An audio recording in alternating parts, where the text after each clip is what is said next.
saling ejek di media Kota sosial. Serang, Banten, polisi Remaja menangkap putus sejumlah sekolah remaja ditangkap anggota geng Satres motor Narkoba Polres yang Blitar sebelumnya Barat videonya Sabtu viral saat sabun. berkonvoy Dari tangan dengan tersangka, polisi berhasil mengamankan sabu seberat 2 kg. Cuman beberapa motor warga dihancurin dari pihak warga sebelah. Inilah video. Hai semua. Kenalin kami dari Kompo 7. Kenalin, nama aku Naila Syira. Nama aku Clara Belukiratia Skandar. Nama saya Siti Irzi. Nama aku Ndika Zakaria Kawardoyo. Nama saya Muhammad Sultan Wirayuda. Jadi hari ini kita akan melakukan wawancara. Stay tune. Assalamualaikum warahmatullahi wabarakatuh. Perkenalkan, nama saya Naila Syira dari 11 IPS 1. Jadi hari ini saya akan mewawancarai beberapa teman saya terkait kenakalan remaja. Ini saya bersama salah satu teman saya yaitu... Halo semuanya, nama aku Clara Belukiratia Skandar dari 11 IPS 1. Oke Clara, jadi hari ini saya akan memberi beberapa pertanyaan tentang kenakalan remaja. Oke, yang pertama, apa sih yang dimaksud dengan kenakalan remaja bagi Clara? Jadi kenakalan remaja menurut saya itu adalah kelakuan seorang remaja yang melenceng dari peraturan yang ada. Oke, jadi untuk pertanyaan kedua yaitu mengapa kenakalan remaja ini sangat berperan buruk bagi masa depan? Karena pada saat remaja ini pastinya kita membentuk diri dan mencari jati diri kita masing-masing kan. Oke, jadi seperti itu. Untuk pertanyaan selanjutnya, siapa yang paling berperan dalam mencegah kenakalan remaja tersebut? Pastinya diri kita sendiri, dan jika kita di rumah, orang tua sangat berperan banget ya. Dan jika kita di sekolah, guru-guru harusnya mengadakan sosialisasi agar seorang remaja tahu kenakalan apa saja sih yang harus dihindari. Oke, seperti itu. Dan tempatnya, ini kira-kira di mana sih agar remaja ini dapat mendapatkan bimbingan langsung untuk terhindar dari kenakalan tersebut? Pastinya dari sekolah itu tadi yang kata saya melakukan sosialisasi itu. Oke, berarti kayak di sekolah dan di rumah ya, seperti itu ya. Orang tua ya. Iya, lebih ke orang tua ya kalau di rumah. Oke. Pertanyaan selanjutnya, kapan orang tua itu harus mulai memberikan pendidikan moral kepada anak? Pada saat masih kecil, pada saat SD, Iya, oke. SMP, itu kan udah beranjak dewasa ya. Udah mulai dewasa udah gitu ya. pembentukan diri. Iya, benar banget.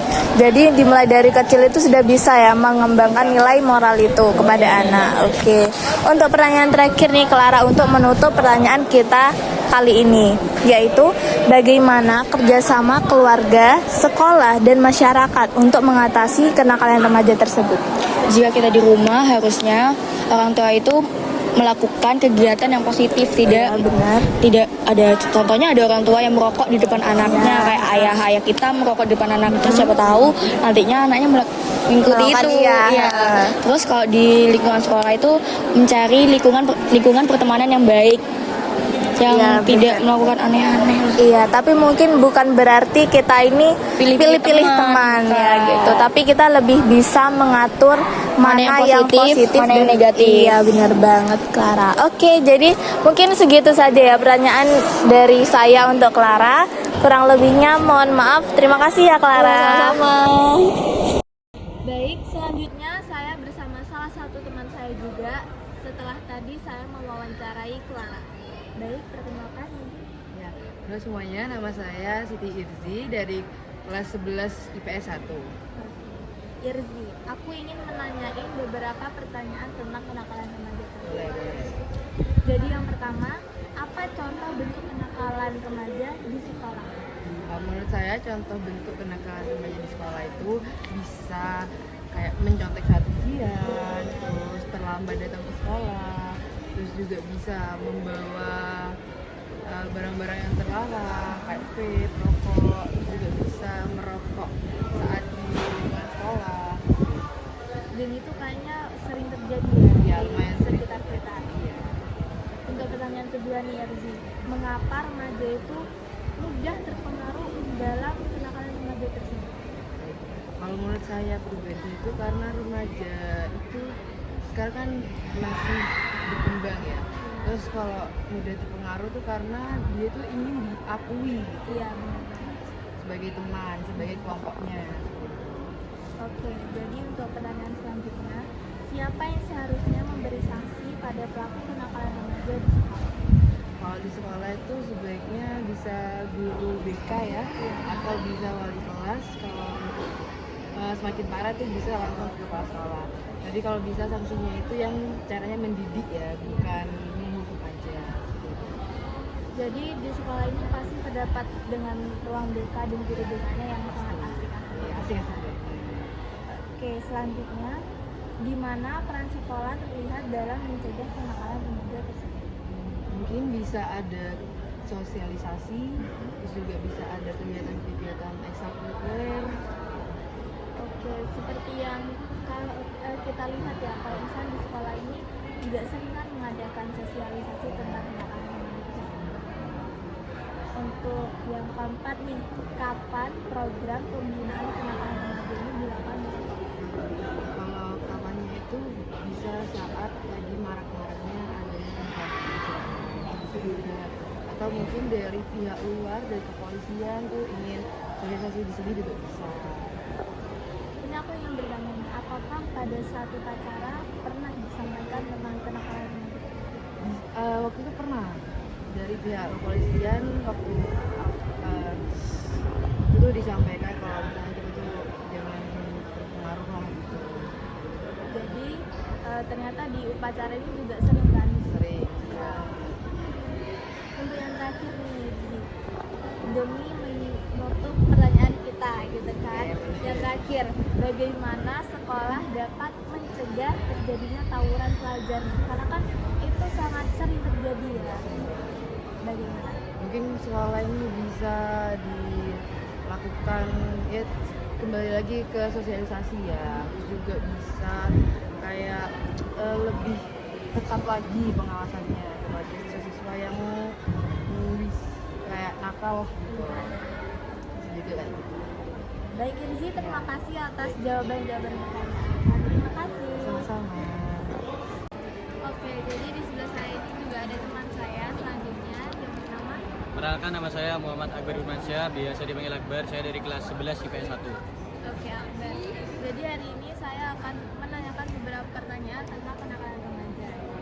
Baik, yang pertama, apa sih perbedaan kenakalan remaja baik ringan maupun yang berat? Menurut saya sendiri itu kenakalan remaja yang berat itu contohnya itu seperti penyalahgunaan narkoba serta pil, terus juga obat-obatan terlarang seperti itu. Lalu kalau menurut saya kenakalan remaja yang ringan itu sepertinya kita tuh waktu guru ada pembelajaran apel kita tuh kabur dan tidak izin dari guru tersebut, tentunya kita tuh berbohong kepada guru kita sendiri seperti itu. Oke, terus kamu tahu nggak kalau misalnya di lingkungan kita ini banyak yang mengikuti geng-geng motor tersebut? Iya, seperti itu, tahu. Jadi pertanyaan selanjutnya adalah mengapa sebagian remaja memilih mengikuti geng motor tersebut? Menurut saya mungkin mengapa beberapa remaja mengikuti sebuah geng motor itu karena yang awalnya itu dari pembentukan sebuah komunitas seperti itu, dan juga mungkin adanya kesolidaritasan itu sendiri seperti itu. Jadi kayak lebih ingin diketahui. Ya, seperti itu. Siapa sih yang biasanya terlibat dalam kenakalan remaja tersebut? Kalau secara umumnya sih lebih sering ke laki-laki sih, kayak laki-laki yang mungkin memiliki sifat kenakalan yang nakal banget, jadinya kayak gampang terpengaruh oleh sebuah ajakan-ajakan seperti itu. Oke, jadi apakah perempuan ini juga dapat terlibat dalam kenakalan remaja? Mungkin bisa jadi iya, bisa jadi enggak. Itu tergantung dari perempuan itu sendiri. Oke, next. Di mana biasanya tawuran pelajar itu sering terjadi? Karena di lingkungan kita ini atau pernah kan dengar berita-berita bahwasannya SMA 1 atau SMA 2 itu melakukan pertengkaran seperti tawuran seperti itu? Mungkin mungkin menurut saya jika adanya pertawuran antar pelajar di sekolah SMA ini mungkin mungkin tentunya di luar sekolah atau di tempat-tempat yang sekiranya tuh mungkin nggak banyak orang yang ada di tempat itu tersebut. Seperti itu. Jadi untuk kegiatan tawuran tersebut tuh biasanya tuh di luar sekolah ya. Iya, seperti itu. Mungkin ada tempat yang lebih spesifiknya di mana? Kemungkinan sih di tempat-tempat kayak tempat itu tuh kayak sepi dan sepinya orang-orang di sana, dan juga kayak apa ya yang gak sering dikunjungi oleh orang-orang. Oke, jadi kayak seperti base camp. Ya, gitu base camp seperti itu. Terus, kapan seorang remaja rentan terjerumus dalam kenakalan tersebut? Menurut saya mungkin di usia kayak mungkin 15 ke atas atau enggak dari masa-masa remaja, dan tentunya masa kenakalan tersebut itu terbangkit dari apa ya lingkungan sekitar, dan tentunya kalau misal lingkungan sekitar kita tuh kayak buruk dan bisa memberi dampak negatif, tentunya mungkin siswa tersebut dapat terpengaruh seperti itu sih, dan apa ya bisa jadi mengikuti arus negatif tersebut. Aku setuju sih sama pendapatnya barusan. Oke, untuk yang terakhir, untuk menutup sesi pertanyaan kita. Jadi, bagaimana remaja bisa mengisi waktu luang dengan kegiatan positif? Kalau mau mengisi waktu yang positif buat menjaga sisi positif kita tuh dan lingkungan yang baik, tentunya kita harus banyak-banyak apa ya memulai aktivitas yang sekiranya tuh bermanfaat bagi waktu kita dan diri kita sendiri. Kayak banyak sih contohnya kayak berolahraga atau juga mungkin memasak makanan yang kita suka, atau kita jalan-jalan kemana-mana seperti itu sih. Ya pokoknya kegiatan yang istilahnya tuh berdampak positif bagi kita. Oke, mungkin kalau di sekolah nih apa kegiatan positif yang dapat kamu ikutin? Kalau di sekolah yang dapat kita ikutin tuh seperti kayak mungkin ekstrakurikuler yang kita sukai, atau juga kita kayak memiliki sebuah hobi di sekolah, kayak hobi-hobi kita kayak bermain basket atau hal-hal yang lain, dan juga tentunya mengikuti sebuah organisasi juga kayak semisal OSIS begitu sih. Iya. Oke, terima kasih Akbar udah menjawab pertanyaan dari kita. Terima kasih kembali. Iya.